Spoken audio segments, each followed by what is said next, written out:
अक्सर आपने देखा होगा कुछ लोगों को आदत होती है जानवरों को परेशान करने की। कुछ जानवर सड़क पर चल रहे होते हैं, उनको लात मार के निकल जाएंगे। कुछ घरों में पल रहे होते हैं, उनको पीटने लग जाएंगे। और कुछ ऐसा है कि किसी जानवर को वो पसंद नहीं करते, जहाँ दिखा वहाँ पीटना शुरू कर दिया। लेकिन वो लोगों को ये पूछने वाला हो कि यदि कोई आपको ऐसे ही पीटना शुरू कर दे कहीं पे भी, तो आपको कैसा महसूस होगा? क्योंकि शरीर आपके पास भी वही पंच तत्वों से बना हुआ है, जानवर के पास भी वही पंच तत्वों से बना हुआ है। वो बोल नहीं सकता और आप बोल सकते हैं, बस यही तो डिफरेंस है। इसके अलावा क्या डिफरेंस है? जैसा चोट लगने पर पीड़ा आपको होती है, तकलीफ आपको होती है, वैसी भी उस जानवर को भी तो होती है। जानवरों को तकलीफ पहुंचाते हैं, इंसानों के लिए बहुत अच्छा बनते हैं, तो आप ये एक्टिंग बंद कीजिए। क्योंकि अगर आप इंसानों के लिए अच्छा नहीं बन सकते, तो जानवरों के लिए फिर भी बनना ज़रूरी होता है, क्योंकि जानवर हम पे डिपेंडेंट होते हैं। लेकिन इंसानों के लिए अच्छा अगर आप बन रहे हैं, तो जानवरों के लिए अगर अच्छा बन रहे हैं, तो ही इंसानों के लिए अच्छा बनिए। अदरवाइज़ फिर दिखावा करने का कोई लॉजिक नहीं है।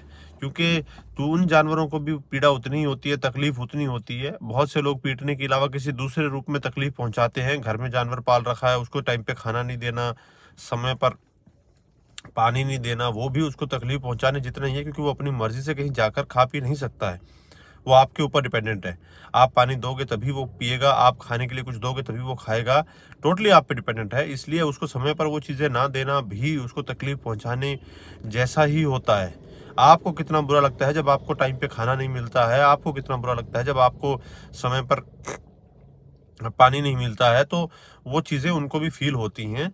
इसलिए जानवरों भी हमारी एक सोसाइटी का ही हिस्सा है, और उनको भी उसी सोसाइटी के हिस्से की तरह, परिवार के हिस्से की तरह समझकर जो है उनको ट्रीट कीजिए। वो भी हमारे बीच में ही जीते हैं, और हमसे ज़्यादा उनको दयालुता की ज़रूरत है, क्योंकि वो हम पे डिपेंडेंट होते हैं। वो हमारी तरह इंडिपेंडेंट नहीं रह सकते हैं। तो इस चीज़ को ध्यान में रखें।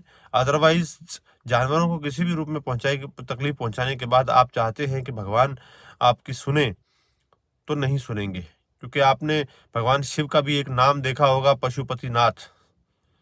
बहुत से लोग भगवान शंकर को मानते हैं, तो उन लोगों के लिए तो ये डायरेक्ट उदाहरण है कि भगवान शंकर को भी पशुपतिनाथ कहते हैं। और आप पशुओं को तकलीफ पहुंचाते हो, तो फिर भगवान शंकर से अच्छी उम्मीदें कैसे कर सकते हो? दया की पूजा करने की कैसे सोच सकते हो? कोई लॉजिक नहीं बनता है।